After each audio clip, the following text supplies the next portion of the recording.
Get cool stuff for what you were going to do anyway. Drink beer. With Buy Beer, Get Gear from Labatt, you can just snap a photo of your receipt and upload it to the website to rack up points for exclusive merch. Get points for every purchase, whether you're grabbing a pint on draft, a case for a party, or a tall boy at the stadium. Any size, any product, anywhere you buy Labatt.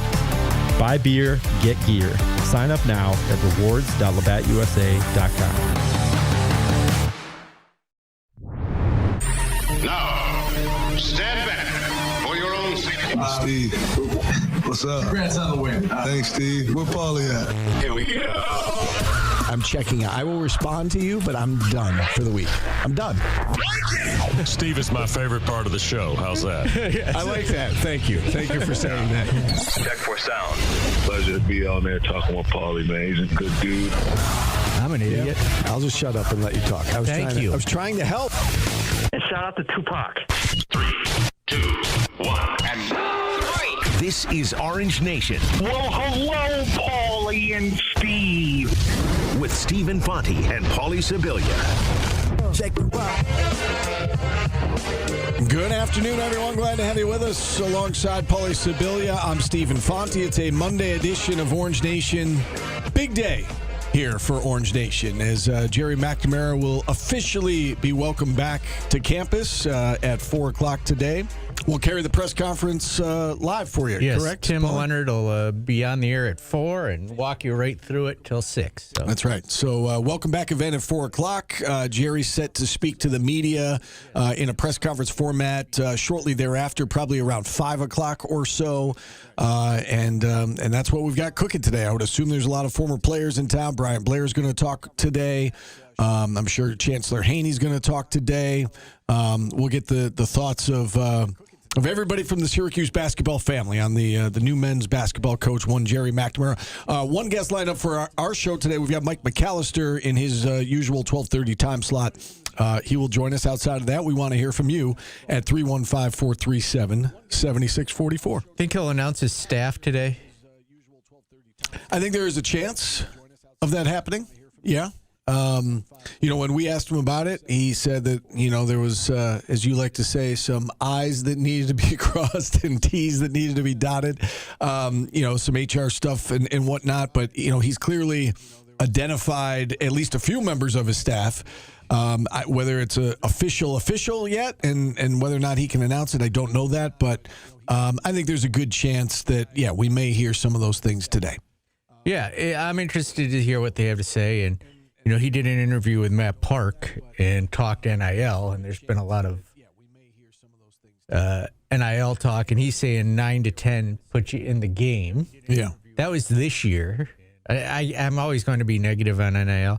I feel like that was this year. It put you in the game. I have a feeling I think it's going to be 11 I think year. what he said was if you're not in that neighborhood, you're in trouble. Yeah. I think is what he said. Don't you think it's going to go up?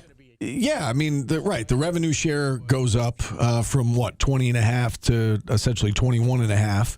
And I think that, the more that everybody gets more and more comfortable and more used to the NIL game, I think you're going to see the dollar figures go up. And we talked about this with Syracuse, right, and the new coach coming in, that we thought that there would be a boost. And so as it stands right now, if Syracuse gets $4.5 million, Matt Norlander from CBS Sports put that figure out there, said that $4.5 million was going to come from revenue share. If that is indeed the case, that is roughly 21% of the revenue sharing is going to basketball, which, again, you look around the country, and I think typical is about 15%. So Syracuse is going to give, again, if those numbers are accurate, a little bit more to basketball than maybe in a normal year. And this report out with Vinny Lobdell saying he's getting together 25 to 30, local CEOs and business owners, and he's trying to, raise another $4 to $5 million with this group. That gives you an idea of how serious they are in the NIL game. And we talked about that. The year one is so very important with a new head coach and where they are right now, 5 years now in a row that they've missed the tournament. There's going to be immense pressure to get back to the NCAA tournament next year, and you want to make sure that you are giving Gerry McNamara every possibility to succeed every chance to succeed. And so, it doesn't surprise me that they're going to up their NIL game going into year one. Yeah, it's going to be interesting to see how it plays out because I think Duke will go up. I think UNC will definitely go up with a new coach, right? Louisville's always going to go up. It's like inflation. Virginia will probably go up, and then Syracuse will have to battle it out with the likes of NC State, new coach. Yep. Will they go up again? Or will they stay about where they were with the last coach? I don't know. Or, I think some of it is the NIL or the NC State fan base excited about the new hire, and I don't know that is the case. I think they liked Will Wade a lot. Will Wade obviously made the decision to leave and go back to LSU. I don't think it's unreasonable. Like you lay out the top six, Duke, UNC, Louisville, Virginia. Those, I think are going to generally be the top four year in and year out. We know SMU has a lot of money. Miami's got a lot of money. I don't think it's unreasonable to be in the top six.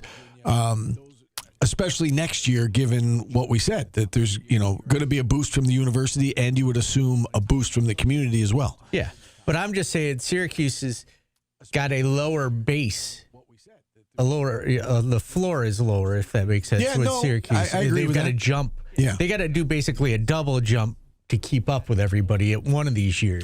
Yeah. And I don't know if it'll be this year. And we don't know if this is realistic and sustainable. We keep using that word, sustainable or sustainability. I don't know if it is moving forward.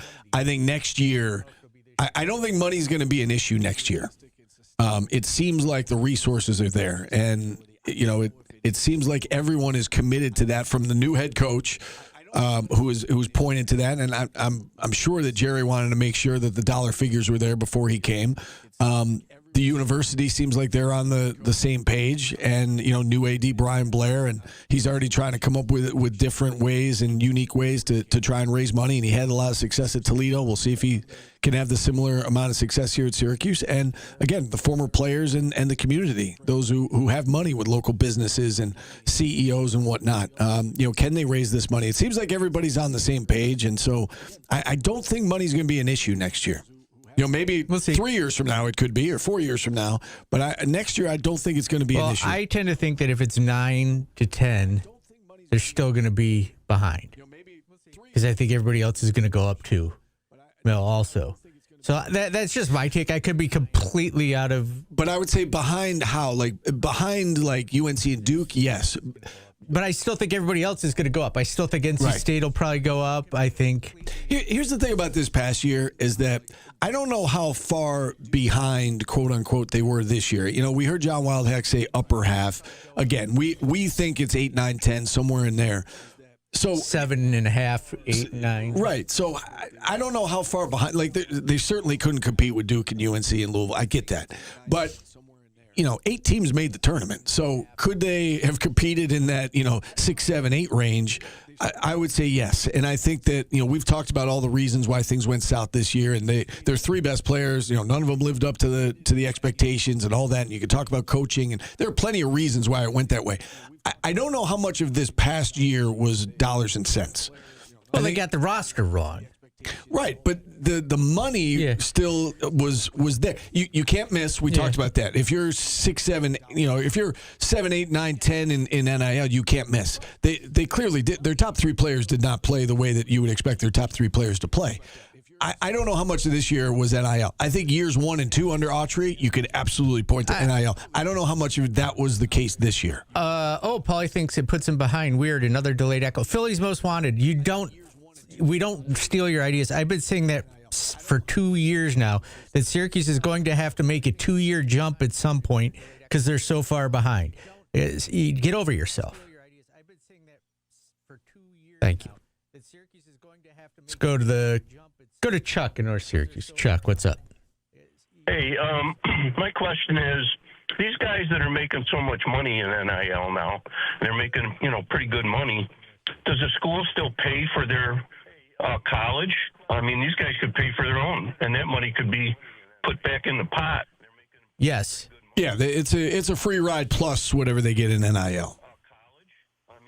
It's part of the deal. That's a good deal. It's a very good deal. Yeah. It is a very good deal. That's why last week when I asked Tyus Battle, I don't know if you were in on this, Paulie, but I asked Tyus Battle. I said, I use you as an example a lot, meaning Tyus, and I said, if NIL were a thing, would you have come back and stayed your last year and tried to set the all-time scoring record at Syracuse? And he said, if NIL were a thing when I was playing, you would have had to drag me out of college. And I think that there are a lot of players like that from that era that just missed out on NIL that feel the same way. It's a very good deal. SRS STC says new AD, new coach, Lobdell working on the case. Yeah, well, Lobdell helped last year too. Lobdell isn't new. He's just been under. Yeah, he hasn't been like Weitzman and made it about himself.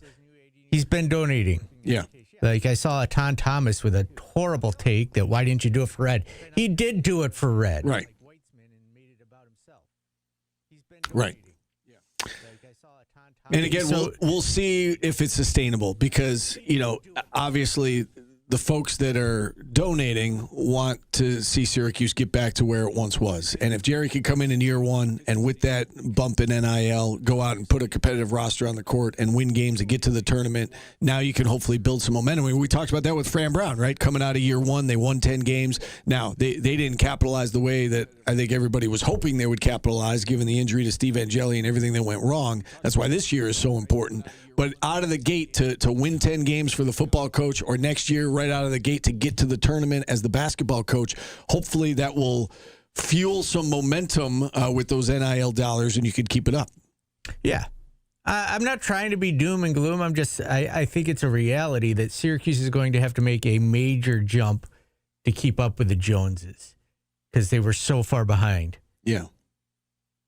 And I think they will. When are they going to hire a new general manager? I don't know. I see Mello interested in being the GM. I doubt it. Would you make a Hop turning down the job?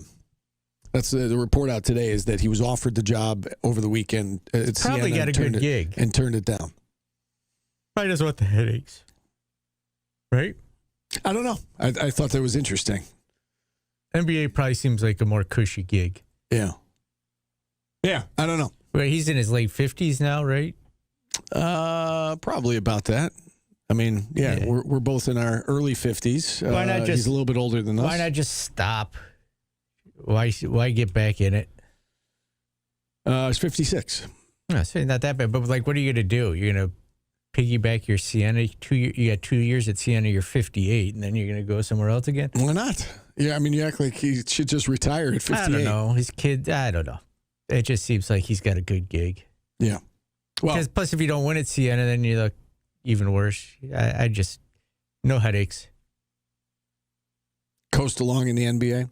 I mean, the reason I brought it up is that I know some people have been wondering, and you were one of them that threw his name out there for the GM.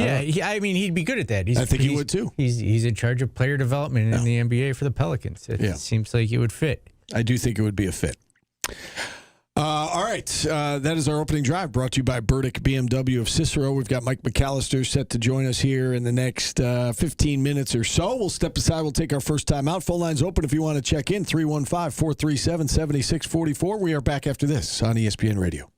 Westwood One coverage of the NCAA tournament is brought to you by William Mattar. Hurt in a car? Call William Mattar. ESPN Radio 97.7, 100.1, 1200 AM, and 1440 AM. I'm going to the GMAC. I'm Terry. I'm not going.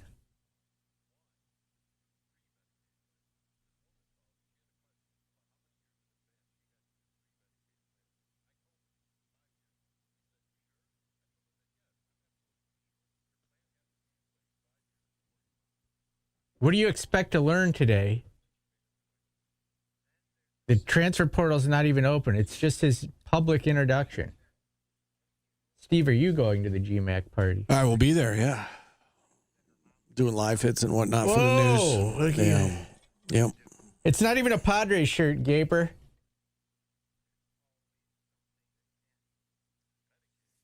It's just a skull that says San Diego.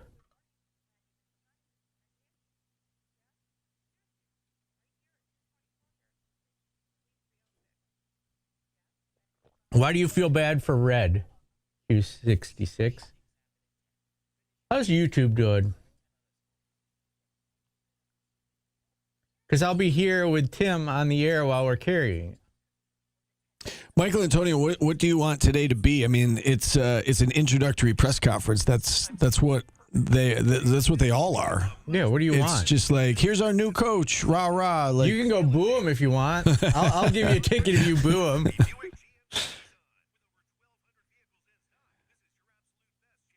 The Gerry McNamara thing, it was invite only.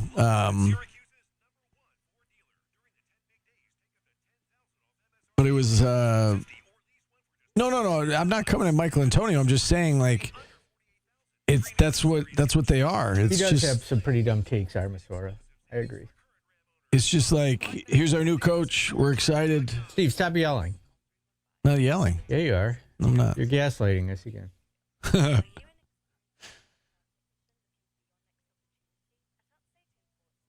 want me to play the thing I sent in for the awards to you at some point? Yeah. When do we find out? Not till September. That's till September. It's going in today. Oh. No, I don't think he'll announce his staff today unless they're signed. That's going to someone on YouTube. I can't read the YouTube because it's so small. Something brush. I mean, we talked to him. When did we talk to him? Thursday? We talked to him Thursday? No, we talked to him Wednesday. I mean, it's possible that 5 days later that stuff got worked out. He may mention it tonight. I'm sure he's going to be asked. So if it's official, I'm sure he'll talk about it.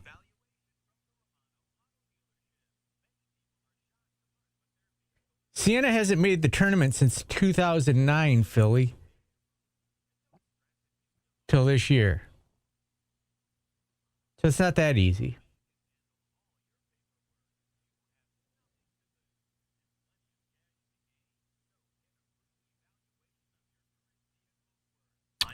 You remember, I like how everybody's now puffing up Siena when it was a shit team when Joe Girard should have played there. Joe Girard should go play at Siena. Michael Antonio, yeah, I was at the AD presser. What are you referring to? Remember what they did to the press when the AD was introduced?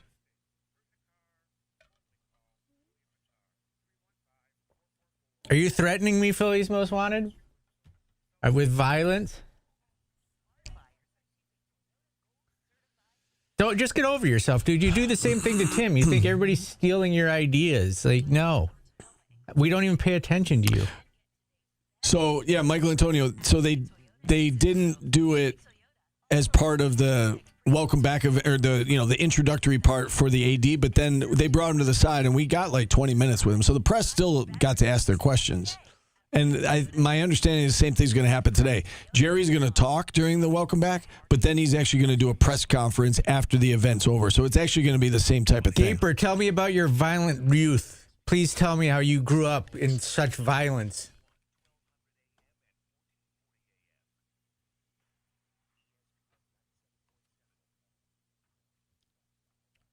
I've stolen ideas. Oh, no. Oh, welcome back to Orange Nation. I stink at my job. Layla. Doop-de-doop-de-doo. You got me on my knees, Layla. Just take the L on this one, as the kids would say. No need to sing. Just take the L. Close your eyes. It's Eric Clapton. Layla. Boy, that was even worse than the first Tears in heaven. Is that how that song goes? I don't know. Not like that, no. How'd you sleep last night? How did I sleep? I did okay. How'd you do? I did okay. I've been sleeping greatly. I told you. Yeah. I'm down to one. Imagine that. You cut down on the caffeine and you're sleeping better. I'm down to one Diet Pepsi a day, too. It's amazing how that works. People are calling me scrawny and skinny. It's science. I just got threatened with violence because of a basketball take from our chat, Steve. You going to defend me? I didn't see that. I didn't see the violence. They're going to shove me in a locker or something. And then Gaper said that I don't know a lick of violence, and I want him to explain to me his violent upbringing. Apparently he grew up in the mean streets. After midnight, that's when the violence happens. After midnight, we're gonna let it all hang down. All right, good job. You're just about 2 minutes late with that. I had 7 brothers. Yeah. I know violence. Yeah. I got knocked out. Got hit with rocks. Get knocked out. Yeah. Like knocked out cold. Yeah. Like you were knocked unconscious. Yeah, by one of my brothers. Man, you haven't lived until that's happened. Yeah, you don't not get violence when you got 7 brothers. We got a phone call. You want to get to it? Not really. I'm at your mercy, though. I don't have the... Kevin in Allentown. Thank you. Kevin, what's going on? Good song, too. I have a question. Is there anything in place that a state, like a governor, could pass a law and get NIL that way? Like tax people? Yes. That's a horrible idea. Oh, no, I'm not saying it's a horrible idea. I'm just saying that, again, depending on where you're at and you have one big school. There are states that have made it that the players don't get taxed. Mississippi's in the process of doing that right now, where they're trying to pass a law that that the players will not get taxed on their NIL. So that's a way for their money to go further. I'm just trying to see how far this can be taken. To me, it's not something that can last. But like I'm saying, say the governor graduated from a school and somehow passed the state tax and says everybody in the state pays $2 extra and it's all going to NIL. Yeah, I mean, Tennessee football did that last year, right? Where they raised the ticket prices, and there was basically a surcharge that all of that money, the extra surcharge went to NIL. So, I mean, yeah, I think you're seeing it in states, you're seeing it in schools that everybody's trying to get creative to find ways, because to Paulie's point from earlier, the price tag just keeps going up and up and up. I have said that if the Dome starts getting over 20 again on a regular basis, if you put a $1 surcharge on that at the end of the year, it's going to be a lot of money. Yeah, for sure. $1 per game, you're saying, yes? Yeah. Yeah. Yeah, every time you buy a ticket, $1 goes $1, yeah. And that adds up quickly. Yeah, even if but they then don't it get just to 20, even if it's 17,000, then the poor that still adds up. But then people who it does add up for on the back end too, where people can't afford to go to games anymore, and that sucks. Yeah, no, I get that. But the extra $1 a game, people can. I'm sure people would tolerate that if it meant a better product on the court, right? And that's what, again, you're seeing that the Tennessee is the example, but other places are doing it. Yeah, Rob Q says instead of feeding the hungry children at Wegmans, ask for $1 at the register. Would you like to round up to help the poor, needy college kids who are going for free? Who eat steak before every game? Yeah, I find it hard to sympathize with it, but I'm also old, so I don't know. It has gone from one extreme to the other, right? It's you watch like the 30 for 30 on Michigan basketball and the Fab Five, and hearing from like Jalen Rose and Chris Webber, like they actually were in that situation where they literally could not afford a pizza, go out on a date Friday night, and now it's gotten to the point all this time later where it's guys are getting $2 million, $3 million if they're Jalen Rose or Chris Webber these days, they're getting paid in a big way. I think they were getting paid. Let's go to Scooter in Jamesville. Scooter, what's up? Yeah, that's a memory. It's a good tambourine song. They keep shaking it. It's pretty good there, Paulie. All right. I can't understand a word you're saying, Scooter. Move the phone away from your mouth. Can you hear me now? Yeah, we got you. Okay. No, I said that, that's one of the top tambourine songs you just played. Top tambourine songs, Paulie. Yes. Oh, gotcha. I think there's already more buzz with McNamara being hired. I know a producer friend from a non-sports talk show in Utica, Bill Keeler's show there. He's sending the producer up to cover the press conference, so there's already buzzing. Get Utica involved in towns like that. So that's a good sign right there that other people are now interested in Syracuse basketball. They might not have been interested for the last couple of years. Yeah, I mean, I don't think there's any doubt about that there is excitement. And I was thinking about this, the other day that you look at it, the end of the SU basketball season was 2 weeks ago. Think about all that has happened in that time frame. And it's gone from a fan base, Scooter, that it felt, very divided to one that, seems like it's been unified and it feels like there's a lot of excitement around the program at the moment. And, now the only way for that to continue is wins and losses. You gotta win a lot of games. But at the moment, anyway, it feels like the fan base is unified. Paulie knows nothing. Scooter, here, I want you to hear this. Paulie knows nothing. What a jerk Paulie truly is to Scooter. Like, there's a right and wrong way to talk to people. Scooter provides some free, good content and treats them like crap. What a jerk. Do I treat you like crap, Scooter? Not really. I mean, I'm a big guy. We can have no differences of opinion, I guess. Yeah. That's what talk radio is. Yeah. I'll just say, What, like when I tell you to keep your stupid tambourine jokes to yourself? Like, do you get mad at me? I don't know. I just thought maybe instead of having, you could have the top 64 tambourine songs as your bracket this year. That would have sent you off, Paulie. Yeah, I would do that. That's something that I would have done. Tambourine songs? I had an idea of who actually might went up to your tires there, Steve, at the party. Yeah. Didn't you take your friend's girlfriend to the senior prom? Maybe it was getting even or something like that? Yeah, that's what I thought too, Scooter. So I didn't know the gentleman that was dating the girl. He knew you. Well, yeah, but I didn't know him. We were not friends. He went to a different school. I did not know him. I did not know. I know that she was in a relationship with somebody else. We were just friends. We went as friends. But no, I did not. I did not know him. He was not a friend. He was not a friend of mine. I will say that. Hey, Scooter, have a great night. Okay. All right, buddy. Take care. Bye. Love you. Yeah. All right, Scooter. Is that better? Love you, Potato. I'm going to start saying I love you to Scooter every time he leaves. Scooter, we do love you. We appreciate it whenever you call in. You're going to have to help me Kyle, out with that. I got you, bro. You think I can't handle saying names? Kyle in Saratoga, what's up? Thank you. Ollie, Steve, how are you? Did I take the power away from you? Yeah, I like being in control, yes. Go ahead, Kyle. Sorry, we're just arguing here. Oh, no worries. I'm used to that, by the way. Just a couple of questions about the NIL. I'm a season ticket holder for basketball, and if you get your invoice for your tickets, a good portion of your price is a donation. So just wondering how much of that actually goes to like the NIL and the players, or that's more the department. And also with the Cute Athletics Fund that they raised this past week, just wondering how much of that goes to NIL or just more kind of department operations.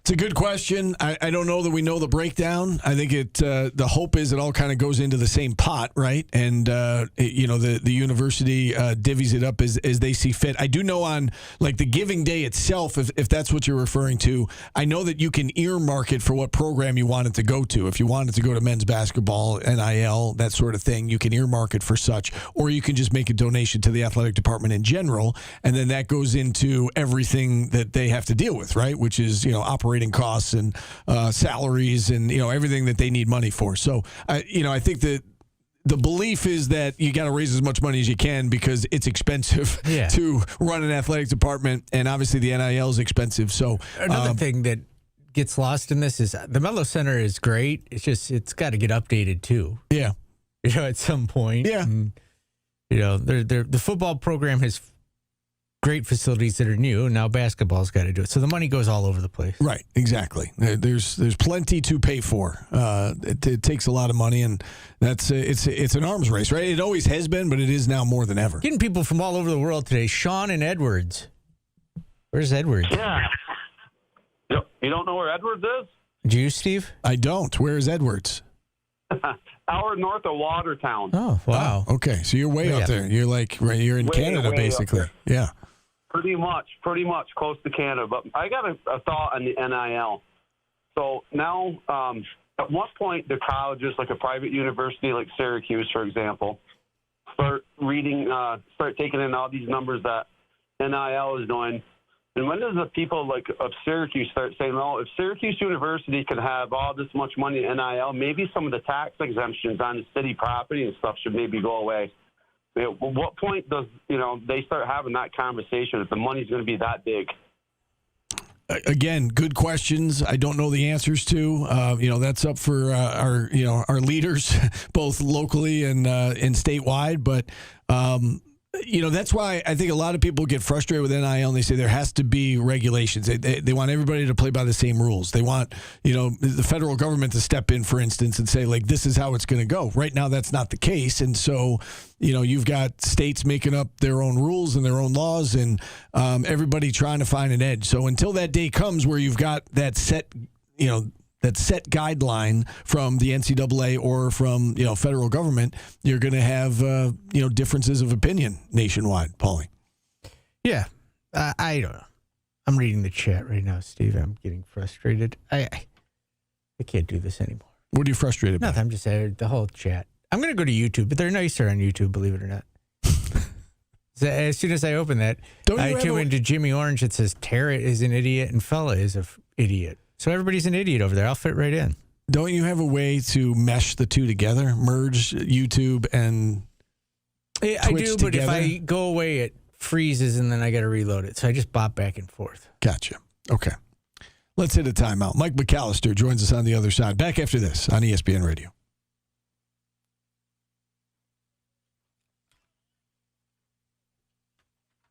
How's everybody doing? What'd you say? Gaper, if you don't like me, I don't know why you watch this show.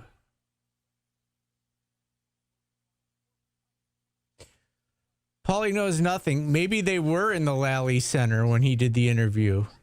Why the Lallies actually donate? Why do people get so mad that they paid for their name to be on that count? Do you know how much money they gave? Jesus. I was just going to say earlier, you were talking about how it's like Q&A for Blair, and they're going to do the same thing for GMAC. We will have the Q&A. It's the Mellow Center at the Lally Complex. You're going to carry the press conference. So it will be different. So for anyone in the Twitch audience, they probably can't even hear me. But just if you bring it up in the future, I don't want people to think like, oh, they're ducking the Q&A. Gotcha. That kind of thing. We lost viewers. Okay. What happened? No, Tim just came in to clarify that you guys will be carrying the actual press conference today on QSportsTalk.com. So he just, because last time, I guess, with the AD and Brian Blair, that was not part of the... the gaggle got cut. Yeah. We will carry the gaggle. It is still the Mellow Center in the Lally Complex.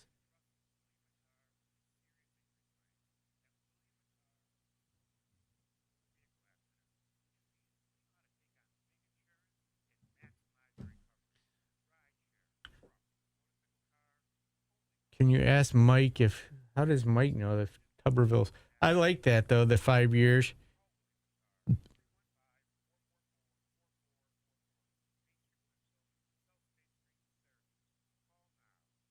Is the press going to be on Channel 9? Yes, we're going to dip into it during the newscast. My guess is it'll be carried live in its entirety on localswire.com, and then they're going to dip into it during the news. Yeah, it's the Mellow Center. It still is the Mellow Center. It's just in the whole sporting complex is the Lally complex. The men's basketball facility is the Mellow Center. It's like being Hills in the Camillus Plaza. It's like Ted Grant Court at the Henniger Athletic Center at Lemoyne.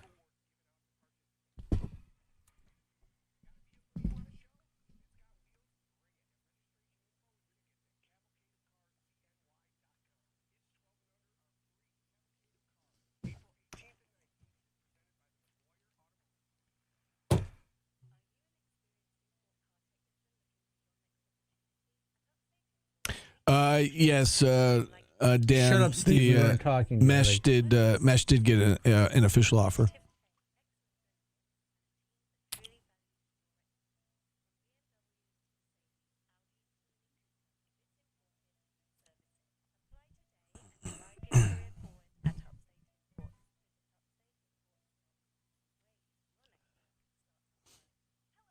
I love that, Gaber. Do you think because I listened to rap as a kid that I thought I was tough?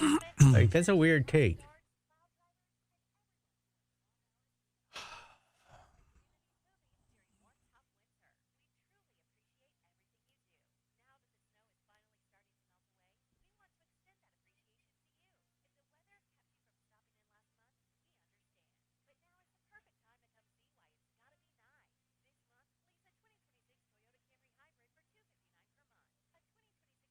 No, I'd be happy for Red if he got on staff at UVA. I never implied it. You're the one. I never once implied that I was. Why? Because I liked NWA. I never sagged my jeans. No, that was way after. Silver tabs were like the cool jeans. Not you tight rolled them at your ankles though.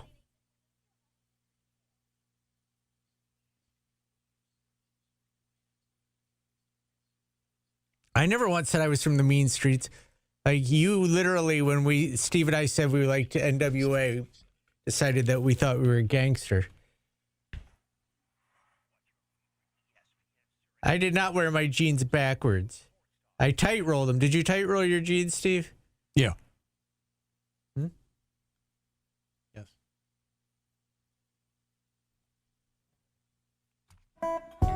This one's called Give Me Strength, Steve. I need strength. We're just talking about fashion from our childhood. Someone asked me if I wore saggy jeans, and I didn't. I used what they were called relaxed fit. Okay. Silver tabs, and then you roll them at the you roll them tight at the roll ankle. jeans. Yeah, that was the thing. You know what else was the thing? Was those like they were what do they call long sleeve, like the long sleeve shirts or the collars that you pull over? The rugby shirt? Oh yeah. I used to wear those. That was the thing. I used to wear those too. Yeah. Little Cool Water or Dracar Noir, and look out, ladies. As a regular hound, if you know what I mean, Steve. Let's bring on our first guest today. He joins us at 12:30 every Monday. Mike McAllister, CuseNation.com. Joining us now, Mike, big day here in Syracuse as Gerry McNamara officially gets welcomed back to town. I guess let's start with this event. What are you most looking forward to today? You think we're going to learn any news about a staff or player retention or anything like that? Or are you just in general just excited for this new era to get going? Just excited for the new era. I don't think that McNamara is going to all of a sudden come up to the podium and be like, by the way, Donnie is staying and Sadiq is staying and all this is happening. I don't envision that we're going to get anything notable like that. I guess possibly he could announce an assistant coach or two, but largely, I think what you're going to hear from him is just him talking about his vision for the program, and I'm excited to hear what he has to say because I think he's going to knock the opening press conference out of the park, and excited to listen to it. I don't think there's any question about that. I don't know if Jerry's ever not won a certain interview or a certain press conference. He always seems to do that, say the right thing with the right tone. That being said, Mike, who do you think's staying and leaving? You're the know-it-all. I wish I knew. If I did, I'd report it. But I guess if I had to guess, I'd say that Cayenne and possibly Sadiq stay. And most everyone else, I'm kind of on a 50-50 on. Although I with Donnie Freeman, I lean towards him leaving. But that's just a gut feeling. That's not based on any information. And then in terms of guys coming, I know we touched on this the other day. We assume Doty's, a no-brainer. Mesh, it seems like, is a no-brainer. Anybody else that you can envision, transferring into the program right now when the portal officially opens up here in, a week or two? One guy I'm looking at from Siena is Folafak. I think he's a good player. I think he can give you a quality roster spot. So he's someone that if he decides to enter the portal, I would keep an eye on. Otherwise, you look for guys that McNamara recruited probably when he was at Syracuse. Maybe someone like J.P. Estrella if he decides to enter the portal from Tennessee, right? So there's a bunch of guys throughout the country I think that would be of interest, but the big thing I think for Syracuse is who's going to be their starting point guard? Do they think that's Nate George? Do they think that there's going to be someone else that they get from the transfer portal? And if it is Nate George, then you focus on some depth, preferably in the front court. Who's going to be your starting center? That's, I think, where the focus is going to be. I'm sure you heard Jerry's comments both from Syracuse.com, and he's touched on NIL and other interviews he's done, with us and Matt Park. What do you make of Syracuse getting into this $9 to $10 million range and seeing that they're going to get a boost? Vinny Lobdell is putting together this group that is trying to raise money. They're going to get, according to Matt Norlander, 4.5 from RevShare. What do you make of those reports that Syracuse is going to get in that $9, $10, $11 million range? Well, they might have to get even a little bit higher than that, unfortunately. Just seems like based on some of the things I'm hearing as far as what the market's looking like, there's, 9 to 10, 11 million this past year would have been fantastic. but I think it's going to jump up even more, that you might need 12 to 14 in order to be competitive in this market. So that's not too far behind. There could be the possibility that if they get into a bidding war with someone that they feel like they really need, that, you know, they'd be able to figure out a way to make that work. But I'm 9 to 10 is good. I'm not sure it's great, and I'm not sure it's going to be in the top third of the ACC when all is said and done, based on just sort of natural market increases from this past offseason. We assume that we know at least a few members of Jerry's staff. We assume Ryan Blackwell's coming into Rinze Onuaku. Nothing official on that yet.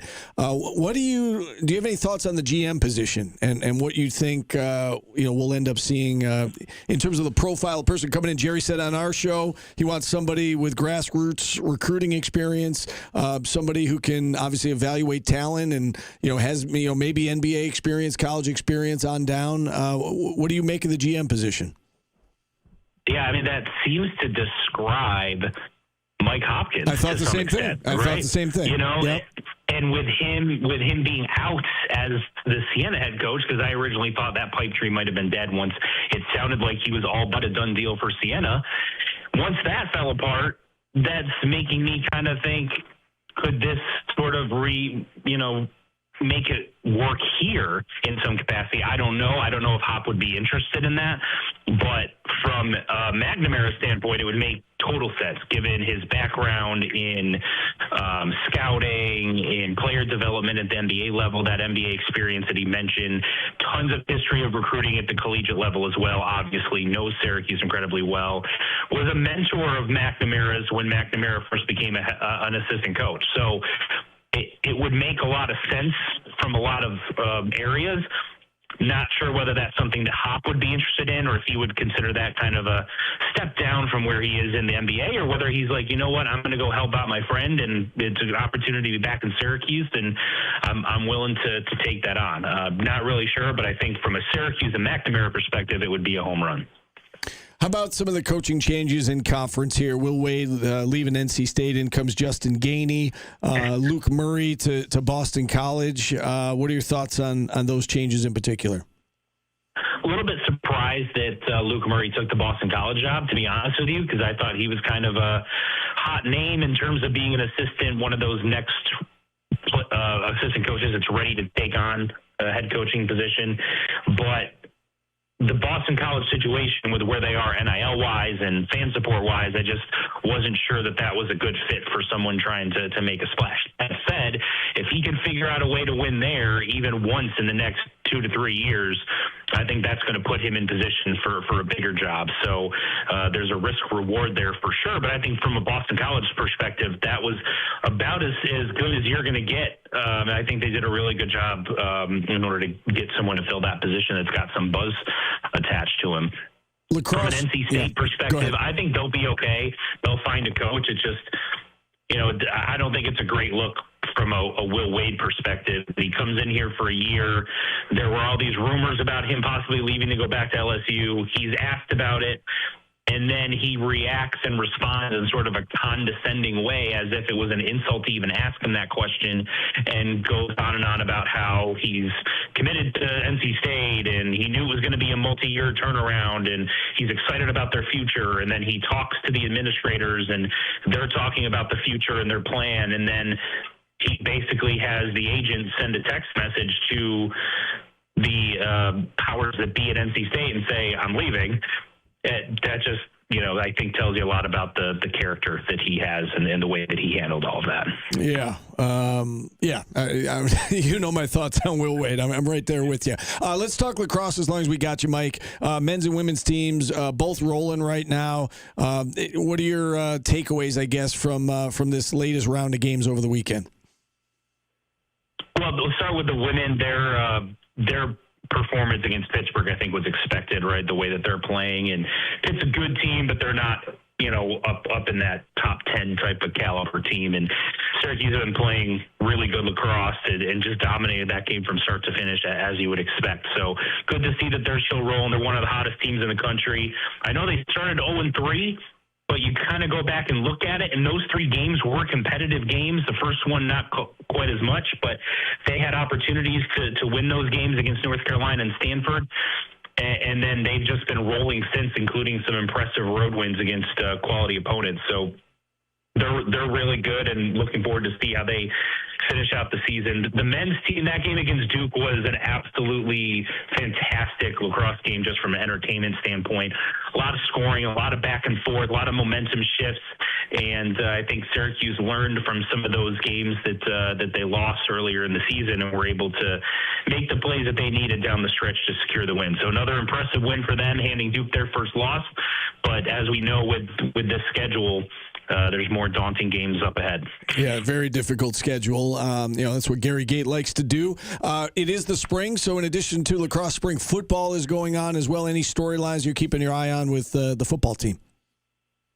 Yeah, I was happy to see that Steve Angeli kind of addressed his prognosis and his rehab and basically said, like, hey, if they were playing a game now, he could figure it out and make it work, and then he'll be 100% over the summer and be good to go for the start of the season. So I think that takes a lot of worry away from some Syracuse fans that were concerned he wouldn't be ready to go for the start of the year, but all signs are promising on that front. And otherwise, it's, just taking a look at some of the new skill position talent, taking a look at the backup quarterbacks and seeing how they look, because we know that was obviously a major issue this past season. And, of course, seeing how the entire new coaching staff on the defensive side of the ball, how they kind of work with the talent they have and install the new scheme and the new system. And then before we get to one recruiting question for you, we should touch on the women's basketball team. Uche Azoje coming back next year, and we all said that was the biggest key for this offseason, right, was find a way to bring her back, and they found a way to bring her back. They did, and I think the most impressive part about that is how quickly after the season ended that they were able to make that announcement, which I think speaks highly to Coach Leggett Jack's ability to build a culture that players want to play in, her relationship with those players, and also tells you that there must be some decent financial backing for the women's program in order to retain a player like her, because if she decided to hit the open market, she would have been at the very top of the transfer portal prospects that everybody wanted. So big news for Syracuse women's basketball for sure, and now they're obviously going to need some more financial support in order to try to add some more impact players through the portal and try to take this thing up a notch so that next year they're hosting games in the NCAA tournament. Lastly, from me, any recruiting news, whether it's football, basketball, anything, portal content, and anything you're keeping your eye on from that perspective?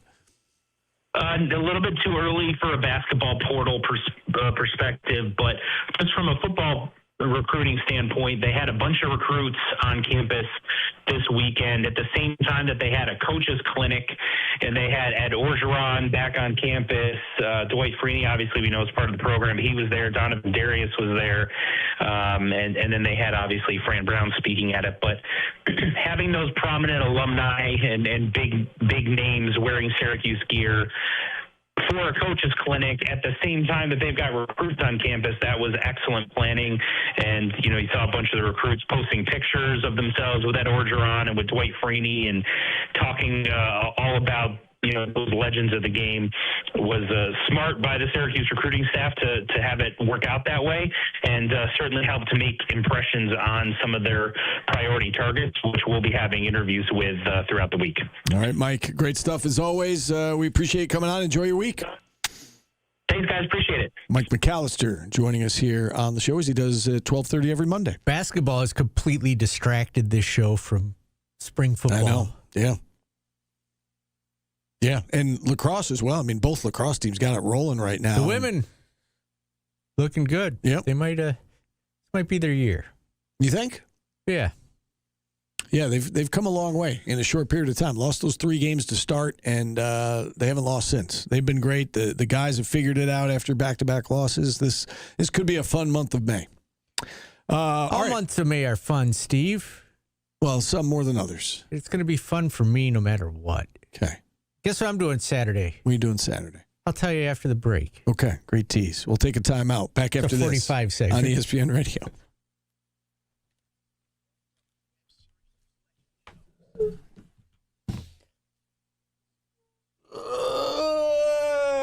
guess what I'm doing on Saturday? Did I tell you guys yet?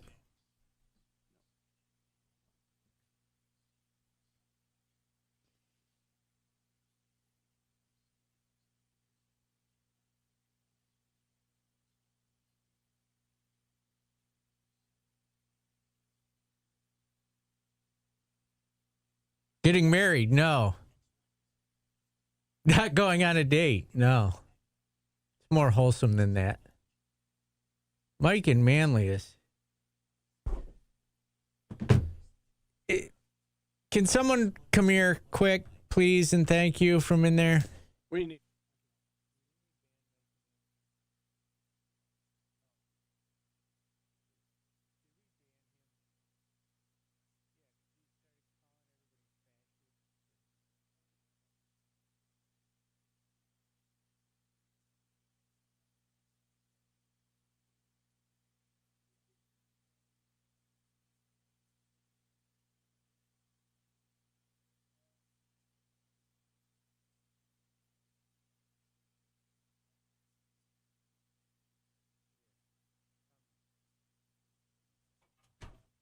You're banned from the Batcave. My arms are scrawny, Steve. I'm looking at myself. Even though I am a badass with my tattoos.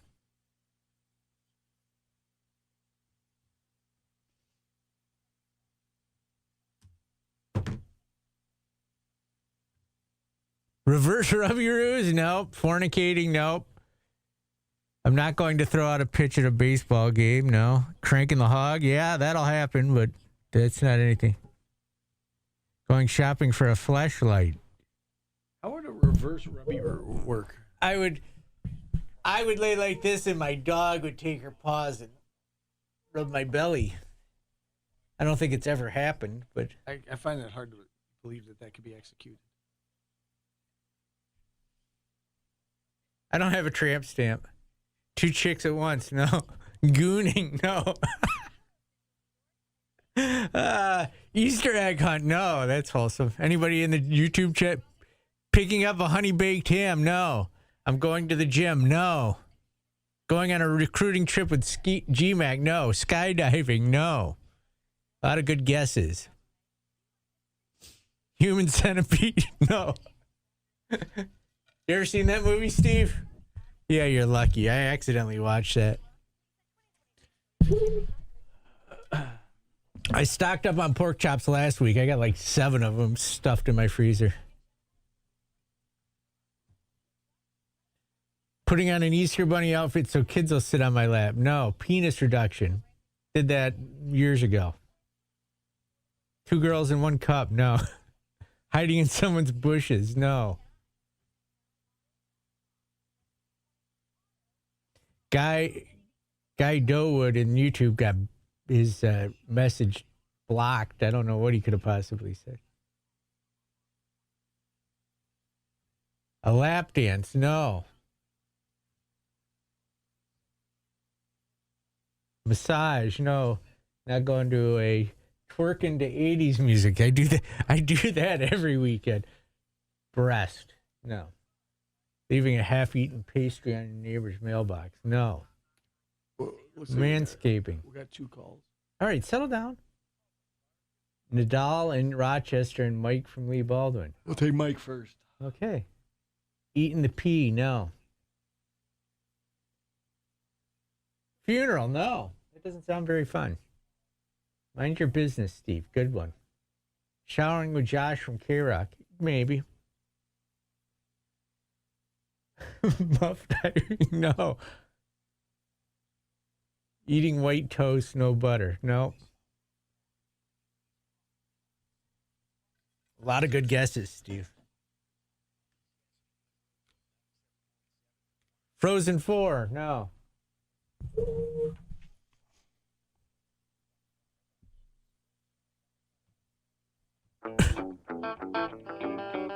Lay Down Sally. Know what this song's about, Steve? A lot of people guessing what I'm doing this weekend. Nobody got it right. A lot of dirty minds in our chats, though. YouTube and QSportsTalk.com. Go to YouTube, punching Q Sports Talk, it's there. You just go to qsportstalk.com. It's also there. We'll find out your weekend plans here coming up in a moment, but let's hear about the market first. Yes, let's go to... Yeah, we'll bring on Mike from Lee Baldwin and Company. Mike, what's going on? How's the market doing today? Hey, guys. The market's got a little bit of a comeback. The Dow's leading the way up 248 points. NASDAQ's still about flat, though, so really kind of lagging behind. We really need a good week. We're down 5 weeks in a row, which is the longest streak since 2022 of negative weeks. So we could use a positive one. The markets are closed Friday for Good Friday, so we've got 3.5 more days to get it going here. We do have a nice diamond. We're going to go with Alcoa. Aluminum stocks are strong today. Alcoa is up 10%, so a nice pickup there. Our dog, we're going to go with Cisco Foods. They announced a big acquisition, about a $29 billion deal. Stock's trading down about 14% to $70, so tough day for Cisco. I'm assuming they think it's a good long-term deal or they wouldn't do it, so we'll have to see if that stock comes back over time, and hopefully we can hold on to some gains going into this afternoon, guys. All right. Appreciate the information. We're hoping to hold the lead better. We're hoping to hold the lead better than Duke did. Oh, we haven't even gotten into that. Yeah, for sure. For sure. Thanks, Mike. All the diamonds, none of the dogs. Be sure to visit LeeBaldwin.com. I need gains too, Steve. I've been looking at myself on the Q Sports Talk for really my first T-shirt day of the year. Yeah. Well, you got to get over the bursa sac injury first. Yeah, right? I got PT today at 3. Okay, good. Let's go to Nadal in Rochester. Nadal, what's up? Hey, how's it going, guys? Good. How are you? Pretty good. I wanted to call and talk about just the Dome in general. I just feel like the way the stadium's set up is not the best, especially compared to places like, when you go to Duke and the fans are right there. So I think that fan was right when he said Carmelo Anthony should move. I think that should be the student section on the sidelines. And going alongside with this reset plan, I think we need to reset how the Dome is configured. So you don't like the student section behind the basket? Because, again, that's, I agree with that, but it's too late. The toothpaste is out of the tube. You can't move this. They've already moved. You can't move the season ticket holders. Yeah. So season ticket holders are on both sides of the court? Or is it just one side? So years ago when Paulie and I first started, that was all press seating, right? The press would sit closest to the court, and then they moved the press behind one of the baskets, and then diagonally in the corner behind the visitors' bench. First of all, you can't have the seats all the way up to the court in the Dome. That wouldn't work.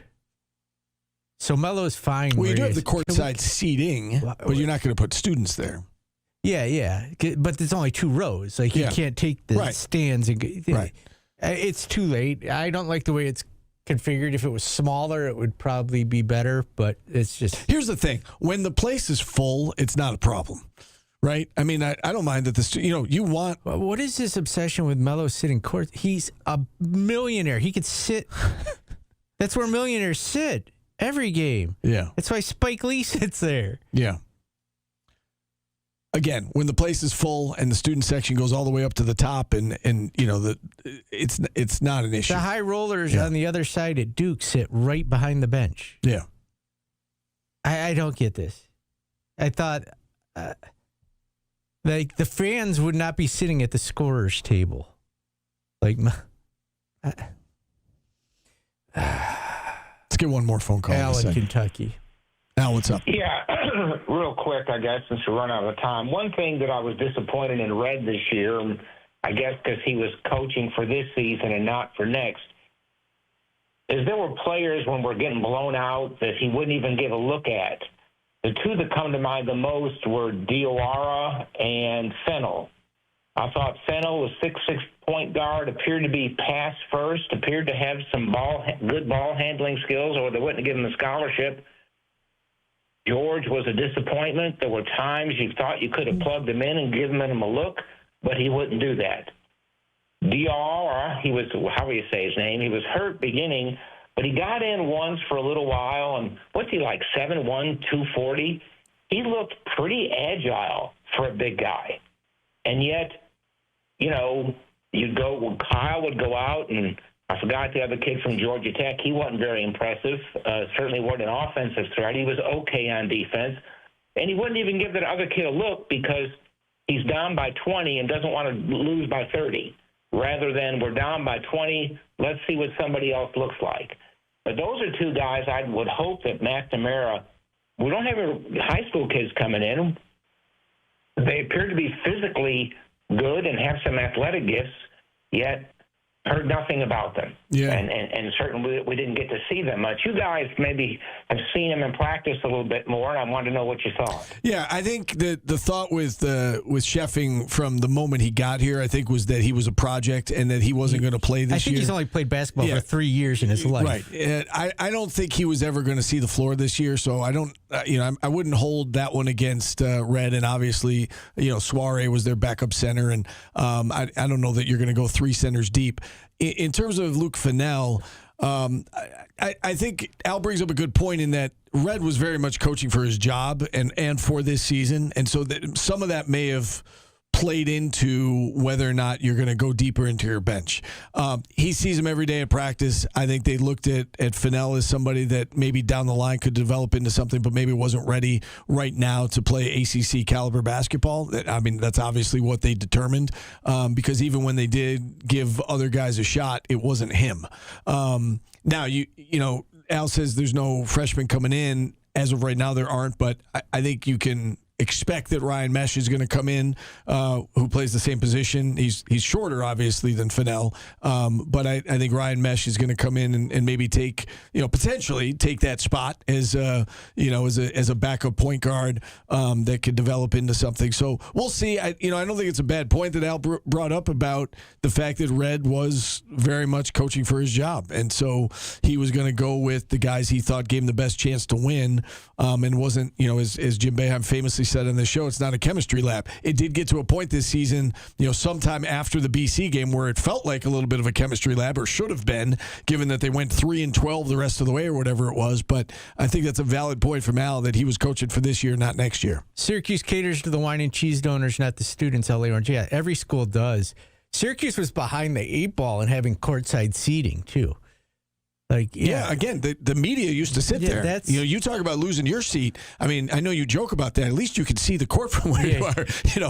We lost our seats, and we're behind the visitors' bench. So it's it is what it is. And I get why they did it. Daryl Gross is the one that made that move. Yeah, every school does it. That's where all the high roll and the students go to school. They get good seats cheap. And then hopefully they graduate and they come back and they buy those seats. That's the idea, right? Yeah, that's the idea. On the court. Yeah. Guess what I'm doing on Saturday, What Steve? are you doing on Saturday? I am going with my nephew, Josh Sibilia, to the Padres-Red Sox game in Boston. Oh, that's awesome. That is wholesome. We do a once-a-year trip to a different stadium every year. So this year we're doing Fenway. Great. We've done Miami, Pittsburgh, Fenway now. Good deal. And it's not as wholesome as you think, because he's 40. He's 43. Still, that's fun. You don't normally do social activities. Yeah. This is a social activity. Yeah. Good for you. So, San Diego Q said I guessed it right. There you go. And I'm gonna enjoy myself. Damn it. Maybe hit Legal Seafood for lunch, and then we're going to go to the game. Beautiful. That's a plan. I love it. Enjoy. That's great. All right, we'll take a time out here. We're up against the top of the hour. We'll kick off hour number 2 next on ESPN Radio. Well, San Diego Q's, how electric is Mason Miller's intro?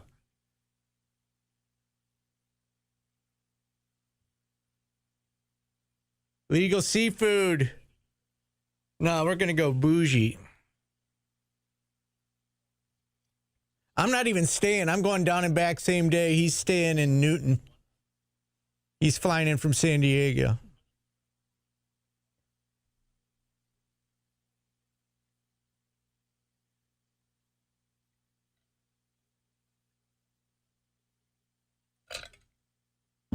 And Dominic has been saying that should be what Syracuse football comes out to for a while.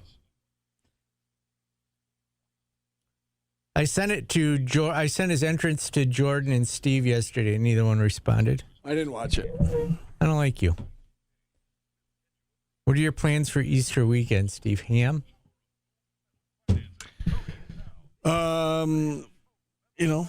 Mass, brunch, Easter egg hunt, the usual.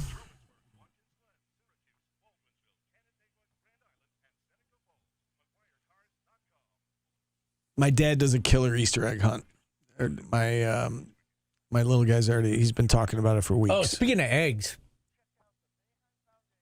I learned that if you put a little baking soda in the water when you boil your eggs, hard boil, they peel easy, and it worked. Oh, I've been struggling with my peeling of my hard-boiled eggs. It's a old person.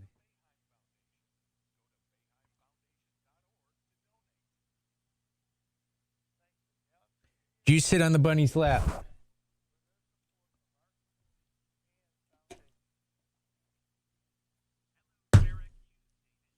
What am I doing for Easter? I'll probably go to my aunt's. Hang out with the brothers. Ham. Commit a couple sins.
Yeah, what the hell's up with Tiger Woods?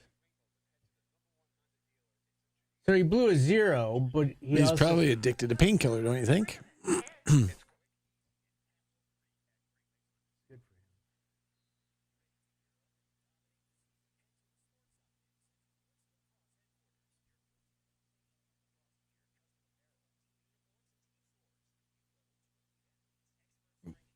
Do we want to hit on the Duke game?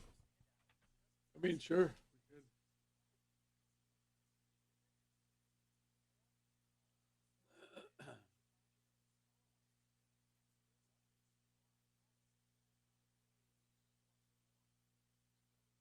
Oh, he's got it in today's business at 1:15.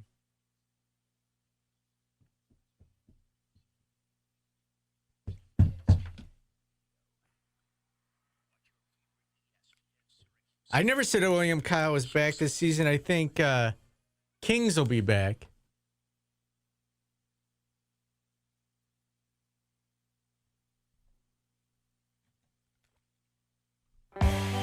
Slow skate for hour number 2, Steve. You look wonderful tonight. You look wonderful every night, Steve. I see you on the news. Do you actually watch? No. No, I didn't think so. I mean, yes. I've never shut it off. WSYR Plus, 4 o'clock. 4:30. 4:30. Yeah. I'm on it. You are. Do you listen back to yourself or watch yourself? Do you have to? I used to all the time. I like when I first got in the business, because that's one of the ways you get better is by self-critiquing. I try to now and then, but I used to watch every single show. I don't do that anymore. I don't think I've ever once just sat and listened to myself. It's a good way to self-critique. It's a good way to get better. I'm flawless. I can't imagine critiquing this. Like, I've had to sit down with my bosses and get air checked. Yeah. I don't think I've done an air check with anybody in a long time. Maybe I should start doing that again. Same idea, though. Like, yeah, you know, but I'd it's rather good hear to get from their thoughts, but it's also Yes. good to get your own thoughts. No. Because you might pick up on certain mannerisms or crutch phrases or whatever the case may be. I still do it too. So I mean, I don't know. I think it can be helpful. There's a lot of news other than Syracuse going on in the sports world. We'll get to the tournament with Tim in a little bit. Tiger Woods at it again, Steve. Yeah. It's not good. Time for him to just fade away, you think? I mean, I think, we haven't heard the last of this particular story yet, and I think more news will come out, but it seems to me, if I had to guess, it seems like he's got a problem with, painkillers. He's obviously gone through a lot in terms of surgeries and pain management, and those things can be very, very addictive. And it's unfortunate and it's scary, and you hope he gets the help he needs before he hurts someone else or himself, for that matter. Another big news in the ACC: a couple of coaches hired. Justin Gainey today was hired by. I'm doing my own version of today's business, Steve. You're giving us like the weather on the ones right now. Justin Gainey hired by Tennessee, and then Murray to UConn, or from UConn to BC, which is an interesting job. That feels like a coach's graveyard going to BC. It's a challenge. It really is. To me, that signals that, he wants to get his head coaching career started now, doesn't want to wait one more year and see what else opens up. But that is a tough job. We talk about, there are certain jobs that are tougher than others in the big conferences. That is one of them. When's the last time they were even halfway good in basketball? Dana Barrows? Well, I always go back. I was going to say, I always go back to Carmelo Anthony wasn't even the Big East Player of the Year. His one year was Troy Bell. So, you might have to go back to Troy Bell. All right, let's go to the phones again, Steve. Are you struggling with this, that I have all the power now? I don't like it, to be honest with you. But there's nothing I can do about it because you can fire me. No, it's okay. Mark in Syracuse wants to talk NIL. Mark, what's up? Hey, Paulie, how are you? Good. You with all the power is a frightening thought. But we're going to let that slide. Yeah. Guys, I'm hearing a lot of confusion around NIL and player compensation. And let me preface this by saying that I've been kind of away from the NIL game for almost a year now, so things may have changed. But when we talk player compensation, there's really two buckets, right? There's revenue sharing. That's the amount that's capped at $20.5 million this year that schools can directly pay their players. If someone wants to contribute to revenue sharing, the Cuse Athletic Fund has set up the Athletics Competitive Excellence Fund. Money that's contributed to that fund goes directly to athletes. I'm not sure, but I don't believe you can specify which sport you're giving to. In that instance, I think it just goes into a pot and gets doled out. The coaches' funds, the individual coaches' funds that are under the Cuse Athletic Fund, as I understand it, those can be used for program-level enhancements. I know that Coach McNamara with the soccer program uses that for additional team meals. I know that Coach Jack last year used hers to buy some equipment and furnishings for her office, but I don't believe any of that can go directly to athlete compensation. Now, NIL is really just the third-party deals that collectives or individuals or businesses can strike with individual athletes. And there's no cap on those to my knowledge. So when we're talking NIL, no donations to the university can directly go to NIL deals. Revenue sharing, yes, under that cap, but NIL, no. And to my knowledge, since Orange United folded a few months back, I don't believe there's any collective currently active for anything except football at Syracuse. I have heard some rumblings lately that there may be some changes to that in the very near future. But at this point, if you want to contribute to NIL, really the only way to do it is to strike an individual deal. Again, that's just my understanding at this point, and things may have been changed, but that's the way that I was led to believe. Yeah. Yeah, appreciate you checking in, Mark. And it's it's the way of the world right now, right? And in terms of, he mentions the $20.5 million, that the revenue share number is going to go up to, I believe, 21.3 is the estimation for next year. And so if $4.5 million of that is indeed going to men's basketball, which is what Matt Nordlander from CBS Sports had pointed out, that is over 20%, like 21%, which is generally more than you're seeing around the country. A lot of places that we know of give to men's basketball, it's usually about 15% of the rep share. I don't think Syracuse was at that this past year. I don't think so either. I think, and I certainly don't think they were that in year one or year two under Adrian Autry. So in terms of the amount that they were giving to the program, obviously the revenue share is a new thing. The revenue share was just last year, but in terms of the amount that they were getting to basketball as it relates across all sports, I think it was a fraction of that up until this past year. Steve, you want to guess the last time BC was in the NCAA tournament? Are you looking? I did. I was going to 2009. I was going to point that out to you. Yes, I looked as we were talking. They were hot then, though. They went 2002, 4, 5, 6, 7, 9 to the tournament. Actually, 1, 2, 3, 4, 5, 6. They went 7 times in the early 2000s. Right. And then they haven't been since 2009. But again, what was going on back then? They were in the Big East, not in the ACC. I mean, they haven't sniffed the tournament since being in the ACC. They've won, let's see, since they've gone to the ACC, they've won 20 games one time. They went 20-16 2 years ago. They made the NIT in 2024. They can't compete in the ACC, and it's unfortunate. But they have, and if Luke Murray goes there and wins, he'll be gone in a couple of years. And Mike mentioned that a little bit earlier, Mike McAllister, that if he wins, he's going to be gone. That is a really tough job, especially in the ACC. Who's your favorite BC Eagle? I think Dana Barros was probably mine. Yeah. Eric Murdoch? No, he was Providence. Oh, yeah, Providence. Who the hell am I thinking from BC? Hurley, he was unlikable. Yeah. He had a very punchable face. Yeah, I mean, Troy Bell, again, I always go back to Troy Bell because he was the player of the year when, Melo led him to the championship. He was a heck of a player, too. Let's take a timeout. 315-437-7644. That was us driving into our second hour, brought to you by Burdick BMW of Cicero. We'll get to today's business. Hold on. Troy Bell is their all-time leader. Yep. Craig Smith is 2 from 2002 to 2006. Dana Barros 3. Bill Curley. Tyrese Rice. Jared Dudley.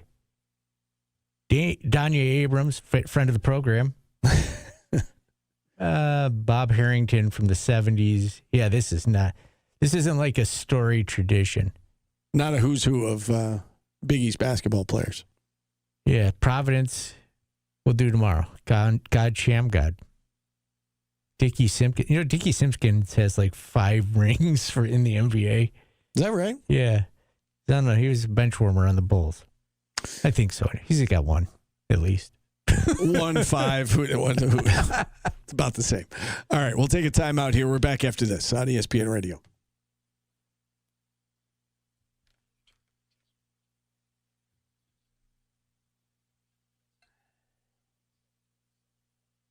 I love just naming random players. That's a fun game for me.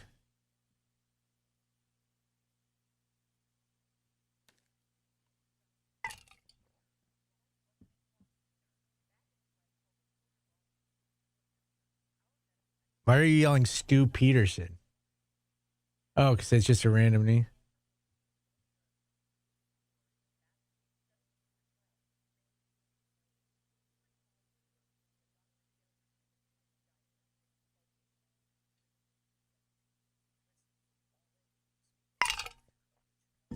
Blowmore was on that team, I believe. Right, Jordan?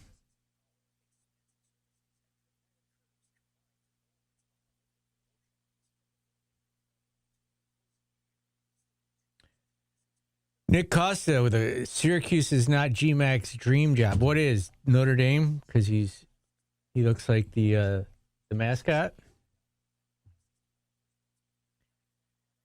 Yeah, Blowmore was on that team, Super Cat.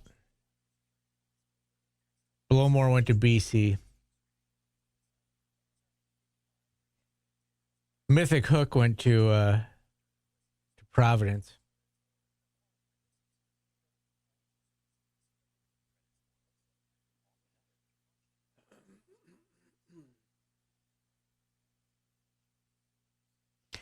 You came up with that name, San Diego Cuse?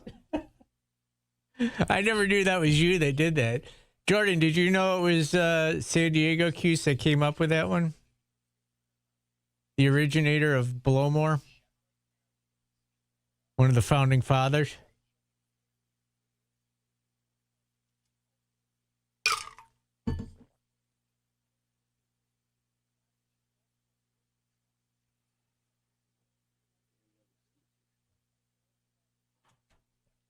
Jordan is claiming that Blowmore went to Oral Roberts. That's good. Good point.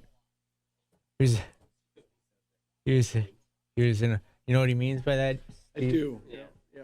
I get the joke. Okay, just curious. I'll explain it to you.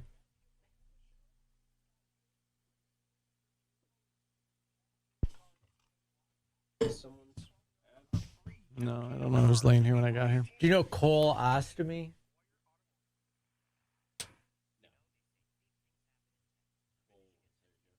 Colostomy?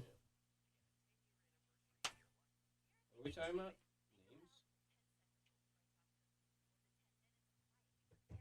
Steve won't partake in that kind of conversation. That is correct.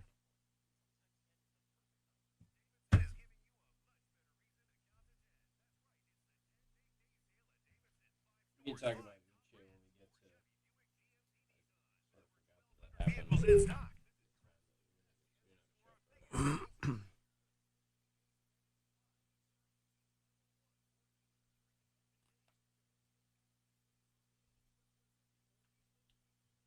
You know Holden Tudix? How do you spell that last name? Tudix.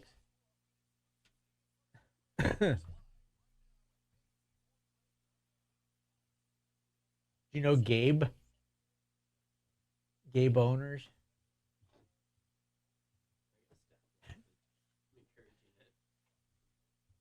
Norma Stitz? You know her? What website? The chat. He's on the chat.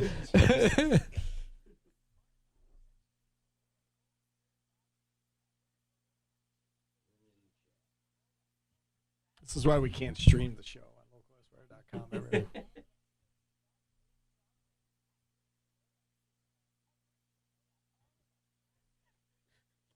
LA Orange, you're not even trying. Do the eater.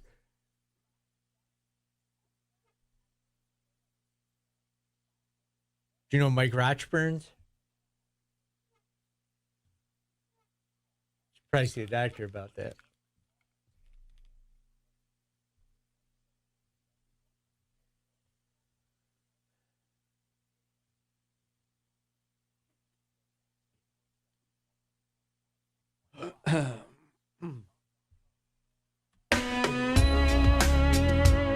This is the official theme song of Carmelo Anthony Should Not Sit Courtside. My Father's Eyes.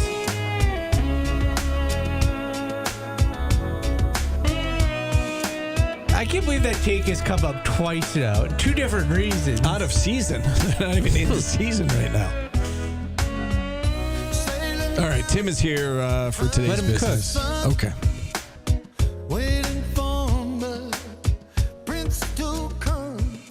Everybody wants their dad's approval. Like, that guy acted like it was weird that a kid would turn to his dad during a basketball game. Like, and Carlos Boozer sits right there, too. Like, get out of here. It's such a bizarre take. JP hit back-to-back shots this week in the Did he scrimmage look up and at said you? he looked right at me and had a big smile on his You face. should not be allowed at the games. I was like, Stephen Foddy should not be allowed at the games. Your kid's looking at you too much. Imagine how good he would be if he weren't sitting courtside. Hit 6 shots. Yeah. Today's business brought to you by Superior Plus Propane. So we haven't really talked about the UConn Duke finish. That was an all-time March moment for me. I was not alive for as many as you guys, but that was an epic 3 at the end, and just the entire sequence, which is getting dissected a ton today. I don't know if you guys want to start with the Dan Hurley and UConn side of it. I mean, the video going viral today of Dan Hurley going right in the face of Roger Ayers after the shot is made. What was that all about? Like, how does he get away with that? Like, I don't think that you can call it technical there, but you can't. Like, he should be fined. What was that? You can't touch the ref. Yeah, it was bizarre. I did see one tweet where someone was like, this is clearly him leaning in because Roger Ayers is telling him something and it's so loud, but I don't think that was what was happening. If that's how he leans in because he was to hear a whisper. At halftime, he was going after Roger Ayers for the calls that were being made. Yeah. I mean, he goes after every ref, every game, I feel like. Okay. Dave in Stonington. Oh, apparently, we're going to a caller. Our phones are lit up. This is why I need to be in control. Dave, what's going on? Good afternoon. You gonna ignore him? Paulie, did I hear you the other day say that you love Oingo Boingo? Yes. We got a lot in common there, Paulie. Gotta love the Oingo Boingo. Okay. Weird science. Yes, very good. This call is way more important. Definitely. Well, you guys were talking about Boston College and their history. Michael Adams is probably their greatest player, going back to the 80s. Him and Pearl used to go at it one-on-one. Little guard, 5'10", out of Hartford. Wound up to, I think he played for Washington in the NBA and Denver, amongst other teams. If you're going to do a Providence one tomorrow, you got to put Ernie D in there with Marvin Barnes. Marvin lived on the same street as my grandparents in South Providence, and Ernie D was East Providence. And back in the 70s, how those two could gel on one team was amazing. You talk about New England basketball back then. Providence set the standard, and UConn followed it. And watching that game yesterday, what is wrong with John Shire coaching in the second half? It's like this is 2 years in a row now that they've had double-digit leads and blown them in the second half. No excuse for yesterday. I'm watching the game, and they're up 17, and I'm mumbling to myself, UConn's going to win this game. And sure enough, they just chopped away, and Hurley is just so smart. He outsmarted him. And why do you not just hold on to the ball at the end of the game? He's trying to throw it down court. Yeah. It's intercepted. That goes to a lot of the defending we were accused of with Red. Like, do you think Shire coached his team up on that? Like, hey, let's turn the ball over here instead of just take it inbounds and hold it. Yeah, it's interesting too because there is a shot of like Shire on the sideline calling for Boozer to throw it ahead, like he was encouraging him to pass it ahead. So I know Shire said afterwards, I was ready to call timeout. He obviously didn't call timeout, and there's video of him motioning for him to throw it ahead of the pack. Now, I said this earlier. I don't know if I said it on the air here, but I was talking about this earlier with somebody that I do wonder if the fact that Duke was in a 1-on-1 situation and not a 2-shot situation, if that played into it. Because if it's 2 shots, I think you're more comfortable as a player just kind of covering up there and taking the foul, going, it's a 2-point game. So you got to, if you miss the front end of the 1-on-1, they can go down and they can beat you, which is obviously what ended up happening. But I think if you're in a 2-shot situation there, I think you're more comfortable, feeling like you can get at least 1 or 2, covering up, taking the foul, going to the line. But again, Shire's on the sideline motioning him to throw it ahead, and it was. Well, he's motioning that. He could be saying get it over half court. Well, right, but I mean, again, yes, but I didn't think they had to get it over half court, though, right? Right. You're right. There's exactly 10 seconds left, so he's right. They didn't have to get it over half court. If he's able to clear those arms, the game is over because they're not going to be able to foul. Yeah. Now, there were 2 guys wide open. Yeah. So it was a risky play, and it didn't pay off. And, they lost to Texas Tech like that earlier in the season where they were up huge, and then Texas Tech just went on this crazy run at the end, and Duke got a little shell-shocked. And I thought that they would have been better equipped to handle this situation because they went through that back early in the season, neutral site situation, but they weren't. They collapsed at the end, and, UConn needed a chance, and they got a chance, and they made the shot. And it's John Shire's got some questions he's going to have to answer now for 2 years in a row. He's had the best team and best roster in basketball, not gotten it done. So lots of people all over the world today. Yorkville, Lou, what's up? Hey, how you guys doing today? Good. I want to thank you for taking the call. I was on YouTube this morning, and they had the radio broadcast of the Duke commentators. Yes. And when the shot was hit, they said they should call a technical foul on Connecticut for the guys coming on the floor. I couldn't believe it. Yeah, I heard that. I couldn't believe it. Yeah, I heard the call myself. Yeah, he instantaneously went to that. Yes. He's like, oh, the shot goes in. They should have called it technical. Could you imagine that? If they had called that, that's just brutal. Yeah, you're not I'm now gonna see it headbutting called the that. ref. Yes, I could see. Well, going back to that, there shouldn't have been a technical. It shouldn't have decided the game, I guess, in that situation. But I think you're right, Paulie. Maybe a fine or at least an acknowledgement. Like, hey, you're not above this, Dan Hurley. Yeah. Yeah, because you can't punish the players in that situation. But, man, you can't stick your face in someone else's face. Well, he made contact. You can't make contact. Yeah, there was a headbutt. Yeah, it's one thing to like argue and it's loud in there so you get really close. It's another thing to make contact, and he made physical contact with his head. NC State, you mentioned, Paulie, they're hiring Justin Gainey, former player for them. He was set to take over at Tennessee for Rick Barnes. He's been a top assistant at Tennessee for 5 years. Played under Herb Sendek, Steve. Yeah. You know what my favorite Herb Sendek fact is, don't you? What's that? Kentucky Fried Chicken only follows 11 people. Oh, because his name's Herb. They're all right, herbs yeah, and spices. Right, They follow Yes, you Spice did tell me Girls that before. and Herb Sendek. Yeah.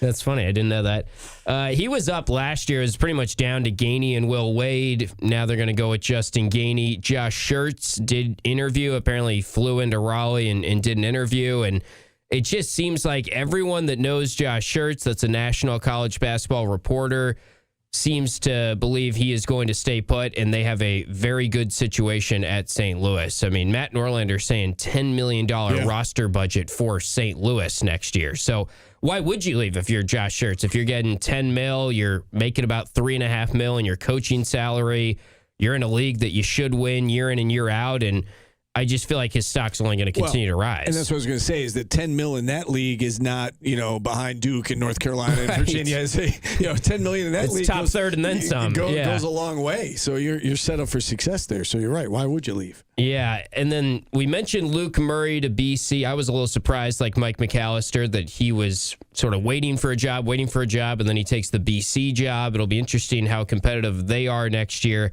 St. Bonaventure is going to hire Mike MacDonald from Damon, who has done a terrific job for the D2 program, Damon. And then, of course, Siena is still open right now. We thought it was going to be Mike Hopkins. He seems to be out of the running or turned it down or however it shook out there. And now John Becker of Vermont's name is being linked there. So will be interesting who Siena hires. And like Mike McAllister said, does that mean Mike Hopkins will be interested in a GM position at Syracuse? Who knows? That was my first thought, too. And again, according to reports out of Albany today, Hopkins turned it down. He was offered the job, and he turned it down. So why did he turn down the job? Does he have a better offer somewhere else, or is he content where he is? If the better offer is somewhere else, and I'm with Mike, hearing Gerry McNamara on our show last week, you asked the question, Paulie, about what is he looking for in a GM, and I thought the same thing. I felt like he described Mike Hopkins to a T. Now, that doesn't mean that he's necessarily getting the job. Maybe he's got somebody else in mind that just has the same skill set. But that was my first thought as well, that maybe just maybe this would actually happen here. Paulie, do you have a kicker for us?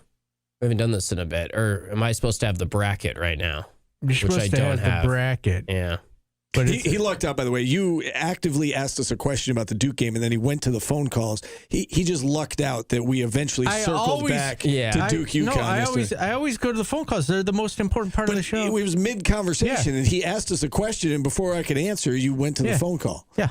And we were talking about famous Providence players there for a little bit. We eventually got back on track. Dave reeled it in, but nobody he was cares dancing what on you some. two have to say. They want to hear Dave. Okay. If that's the case, then we might need to change it. Did you guys know that AI is infiltrating the dating scene? No, but it makes sense. How so? They are. I've noticed this. It gives you canned responses and icebreakers now. Like if you match with somebody, AI comes up with your icebreaker for you if you want to use it. Like, hey, nice toes or something like that. You know? What is wrong with you? Really? What is wrong with you? Nice gams. If you like your legs or something, you know? AI suggested that to you. Yeah. Nice toes. Did you use it? Okay. No, I didn't. I was just trying to be funny, Steve. I know, but what is wrong with you? Do you guys ever use ChatGPT? Yes. Or AI?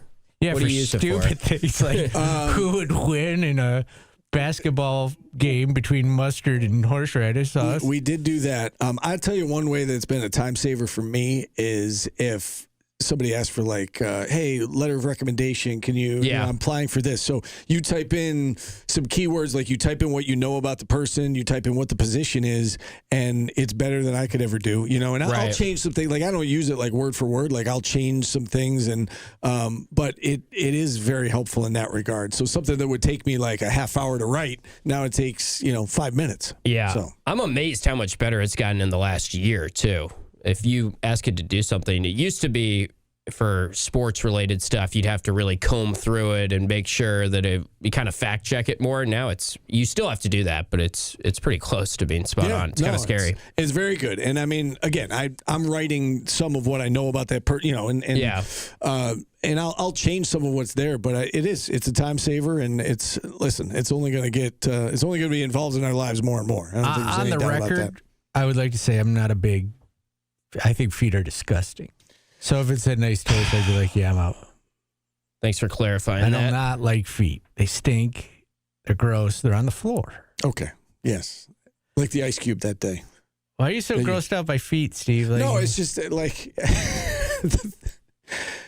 for that to be your example, you're like, oh, you match with somebody. I don't know. It's just a typical you thing to say. It says like, hey, you got big plans for the weekend? Like, I couldn't come up with that myself. All right, someone in the Chat GPT, right? Yes. This is a funny one. Oh, boy. We might need a break. No, this is good. Someone wanted me to ask Chat GPT if Paulie Sibilia knows anything about sports. So good. Well, it's going to just immediately go to Paulie Sibilia is a radio host and give your bio. No. You should ask, what do the fans think of Paulie Sibilia about sports? That's a good question. I'd like to know that. I'm not finding anything widely known about this public figure about this Paulie Sibilia. So I can't really assess his knowledge. So no. All right, let's take a time out here. 315-437-7644. We'll hit a break. We're back after this on ESPN Radio.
Oh, my gosh. Oh, you guys just...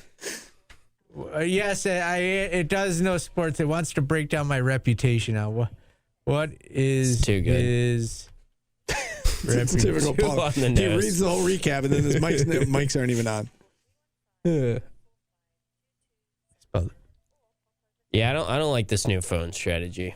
I don't either. I do not like not being able to toss to the callers. Why? It's because it doesn't roll down and it's smooth. Yeah, do we do it both places though? No. I mean, it doesn't turn. Okay. I gotta go like. Okay. On my and half show, the time you can't not have. No, listen to me. No. And you're always on the chat, so I see we have a call, and then I look over and all I see is the chat. I use this for looking at the chat, and I use that for the call. Why don't you look at that for the chat? No, it's too far. I can't read it from there. There, now it's there. It's back, Steve. You got your way. You're in control. Because all you have to do is just scroll up the case. Like, it's annoying that it's been happening. Happy half birthday, Steve. It's not my way. It's just it's smoother for the show. It's just how is I it don't smoother? want every call you to be like, oh, do I have the power, Steve? Like it just gets... No, now Steve's got the power bag, and now I'm going to say that Steve has the power bag. He's a longtime host on ESPN Syracuse, regularly discussing Syracuse athletics. Blah blah blah. Knowledge level: he clearly knows Syracuse sports deeply.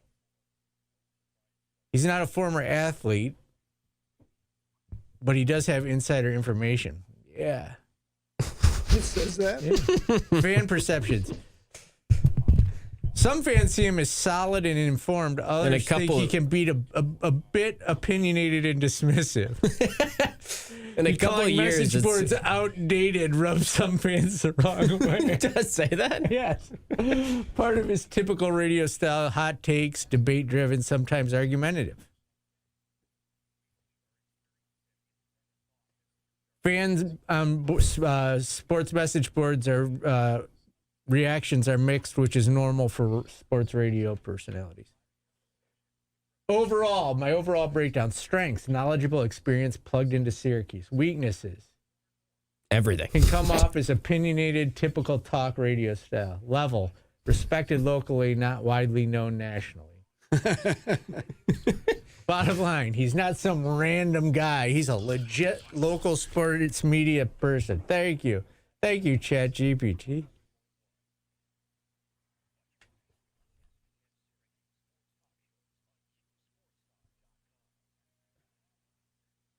Is there more here? You got more today's business here? Yeah, we'll just go Lacrosse.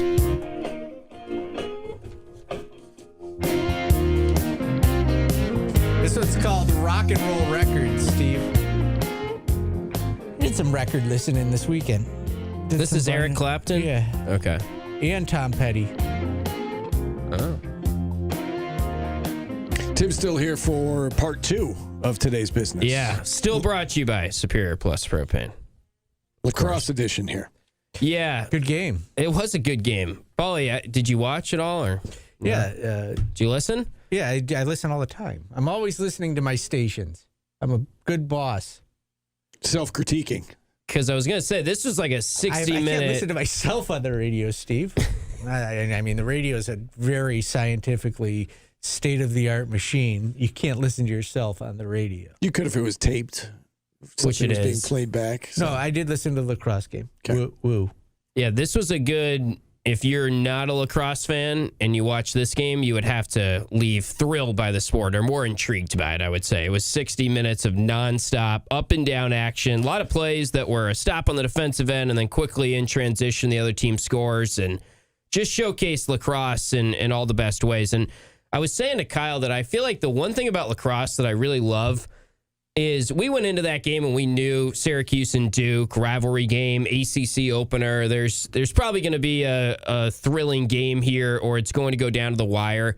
And it just feels like more than any other sport, when you're thinking, hey, this might be a one-goal game, it usually is a one-goal game. And that one throughout had the makings from the opening face-off of being a one-goal game.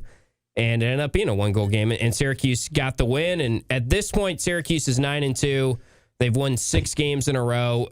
Their RPI ranking is 3rd right now. So, honestly, they're sitting very pretty to make the NCAA tournament, even if they struggle the rest of the season. So that's what I was going to ask you. Not that I'm suggesting that they might lose the rest of their games, but do you think they punched their ticket? Pretty much, I think. Right. Yeah, and that's the beauty of how Gary Gate is scheduled. And we've talked about this a lot, and his entire staff, and he crunches the numbers on RPI, and they're constantly evaluating which teams should they put on the schedule for RPI purposes. And this was a good example of why you do that, because Duke entered this game 8-0. Duke now is 8-1 on the season, and they're on the bubble right now. Syracuse is 9-2, and they're firmly inside and safe to make the NCAA tournament.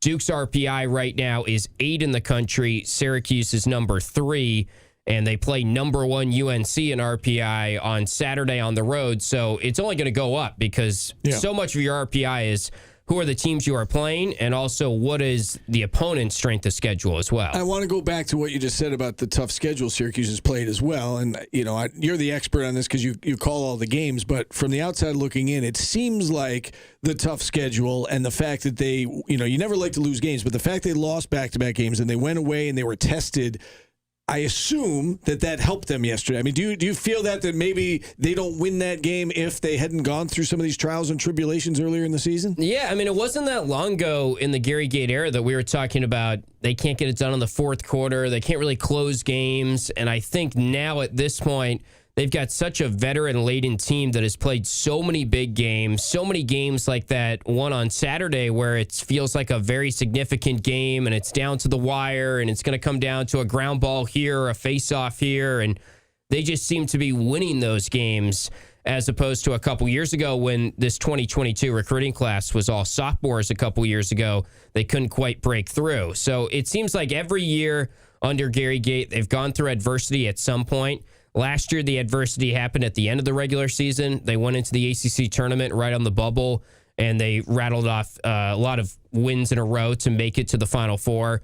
I feel like this year, the adversity just happened a little bit earlier, and the way they structured the schedule really has paid off for them at this point because now they're winning close games, and they just looked like a more battle-tested team than Duke was down the stretch. We know John Danowski was not happy with the moving screen call at the end. From your perspective, you and Kyle, what did you see on that play? So I think it was the right call. It is sort of tough to make that call at that juncture of the game. I will say that me and Kyle have noticed, and I want to ask a referee if it's a true point of emphasis or not, but we have noticed a lot more moving screens this year compared to any other year. And Kyle obviously has been calling lacrosse for 26 years now, so he would know even better than me. And I feel like just anecdotally, it feels like they're calling moving screens and moving picks a lot more this year. That was the only one they called in that entire game.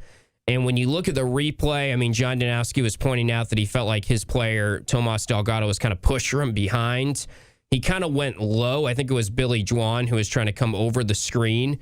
So I think by letter of the rule, it was the correct call. It wasn't a blatant moving screen, and it did stick out a little bit as like, that was such a great game. Objectively, I didn't really want to see it decided by a moving screen, or I wouldn't have guessed that it would be decided by a moving screen.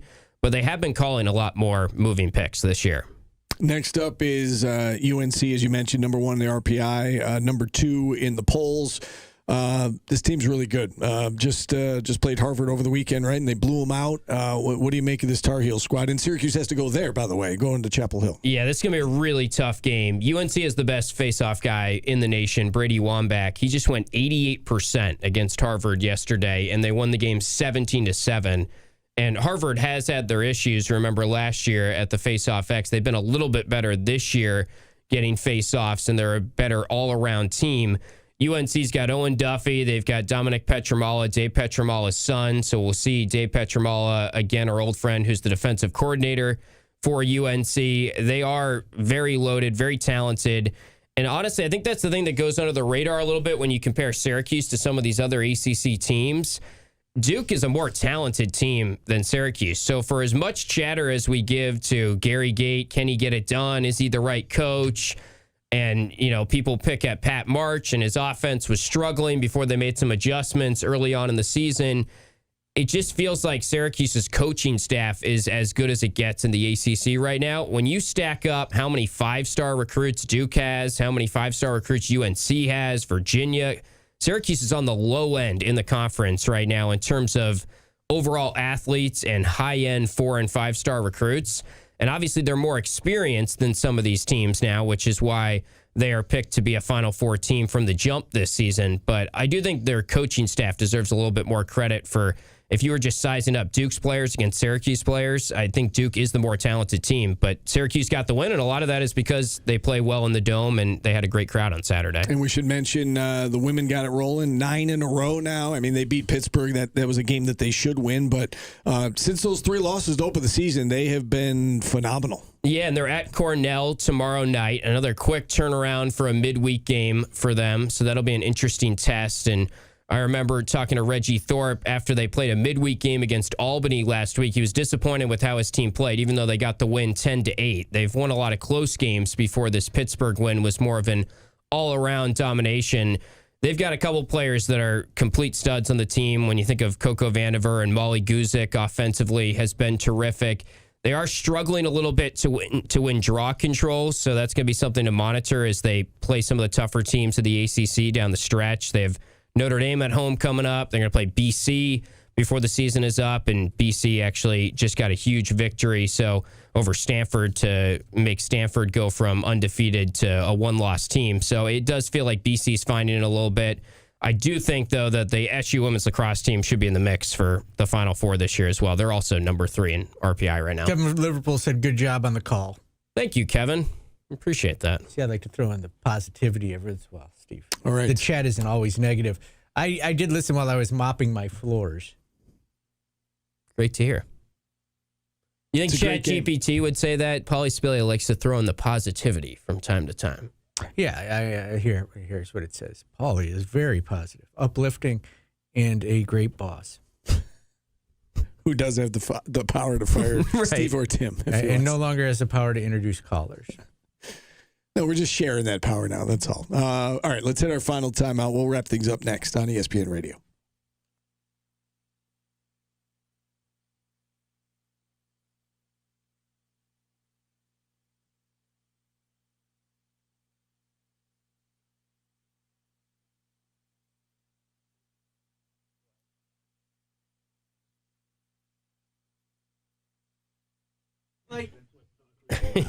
I'm a radio host. Should I say, I said, Scooter, I can't understand you. Move the phone away from your mouth. You're mean to Scooter. Not so much there, but like. That's how bros are, Steve. No, I know. Just go back and forth. You know, right. yeah. You haven't lived. Yeah, the more I balls. hang out on the social media platforms, the more I realize that busting balls is way more normal than you are used to. That's what guys do to each other. I don't know if you should be taking your opinions from how much you're seeing on social media. Oh, social media is reality. Is it? Mm-hmm. Okay.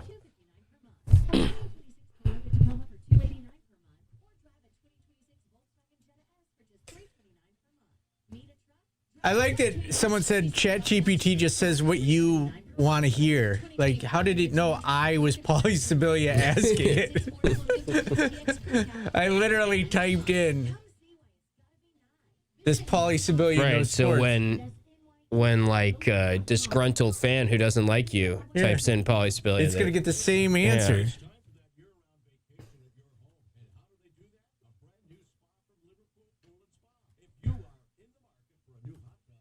ChatGPT it's like telling is your friend fascinating. he's got a though. booger in his nose.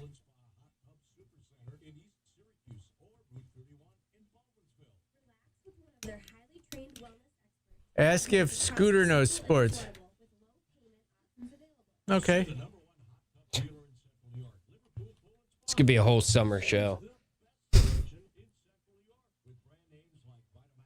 In a year, it'll be like Pauly brings on local caller Stefan in Utica, and like it'll be so precise. I bet.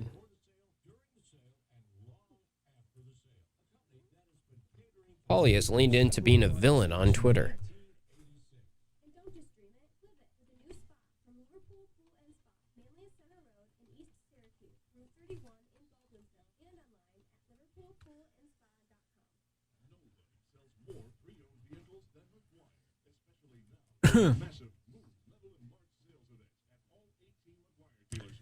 Scooter is a regular recurring caller on Orange Nation and WSYR, local SYR app. Did it really say that? Let's go. Yes, he's basically a super fan. Let's go, Scooter. We should ask Chat. But like a lot of passionate fans, his takes are based on emotional or over the top sometimes. Knows Syracuse sports pretty well. Not a professional insider. What if he was like, he doesn't even really knows Gonzaga really well. Yeah. Talks Boise State. We should ask ChatGPT to make Does Paulie like toes? Our top callers, like Hall of Fame or whatever.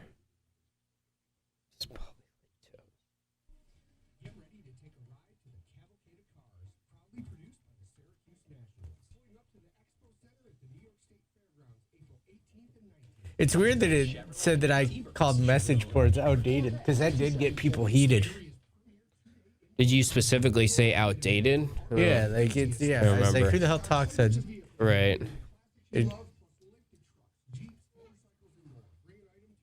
Surprised it didn't say Paulie steals all his takes from Philly's Most Wanted in the chat. Philly's Most Wanted is the only person who has a thought first.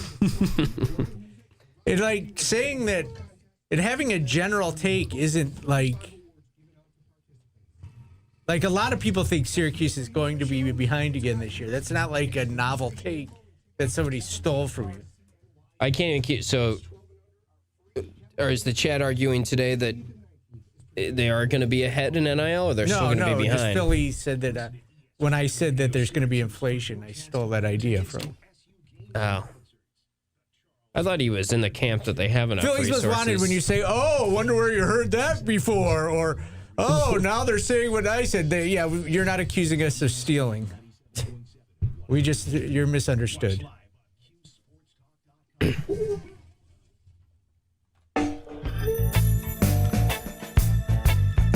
Playing deep cuts, Rick Delio from TK99 would be proud of me. Revolution, Eric Clapton. This is the second time we've done Eric Clapton in Waco. 3 weeks ban. He's banned from the Batcave. I mean, you're the one that comes up with the options. I'll ban him. Hendrix, Kenny Loggins, Cyndi Lauper, Huey Lewis, very 80s right there. AC/DC, another 80s. Bruce Springsteen, and The Roots. The Roots? Bruce Springsteen, AC/DC, Huey Lewis, Cyndi Lauper, Kenny Loggins, Hendrix. I like The Roots. I like to throw in a newer band every once in a while. Do you think we have 7 newer? I can find them. Okay. Yeah, this is the Jimmy Fallon band, right? Yeah. The Roots? Yeah. I like The Roots. I'm going there too. It's different. It's fresh. It's exciting. Okay, The Roots it Why'd is. you roll your eyes? Because now I got to find The Roots. Well, don't make them an option I if you didn't don't think want us to you vote. would even know who the hell The Roots were. Oh, of course I do. I like them. I like them a lot. The Roots. There All we right, go. real quick, Tim. Can you, Questlove, right? Exactly. Yeah. Can you bring us up to date on what you've got from 4 o'clock on today? Yeah, good question, Steve. At 4 o'clock, the Gerry McNamara homecoming event from the Dome is going to start, and you can watch it here on QSportsTalk.com. I'm going to start my show at 4. We'll go right to the press conference, the homecoming event. It will be the chancellor speaking. It will be Brian Blair speaking. What we're typically used to from a press conference, Gerry McNamara will give his opening remarks officially as the head coach in front of fans. Then I am going to react to that for about 15 minutes while Gerry McNamara makes his way to a separate room in the Dome, the typical basketball post-game press conference room, and he will have a live Q&A with the media. That will probably be around 5:15, who knows, somewhere in there. We'll go right to that live as well, and you can watch that on QSportsTalk.com. Then I will conclude my show by reacting to that from whatever, 5:15 to 6 probably. All right. Syracuse going back to its roots. Yeah. By the hire of Gerry McNamara. This is true. Very true. I meant to mention, too, with Justin Gainey, I mean, that's a family candidate. I don't know why they considered him at NC State, but... Famous roots? Ginger? Valerian. Oh, yuck. Stinks. Smells like feet. Oh, God. You ever smelled valerian root? Gross. Yes, I have. Rusted? Rusted root. Okay. Yes, that's there a you good go. one. All right. Good stuff. We got to go. Roots, the movie, the miniseries. I remember that. That was like huge when I was a kid. Remember that, Steve? Or you're not old enough? Like when Roots came out? It was like everybody watched Vaguely remember that. Okay, we got to go. Looking forward to the welcome back event today. For Tim, for Paulie, I'm Steve. We'll talk to you again tomorrow, everybody.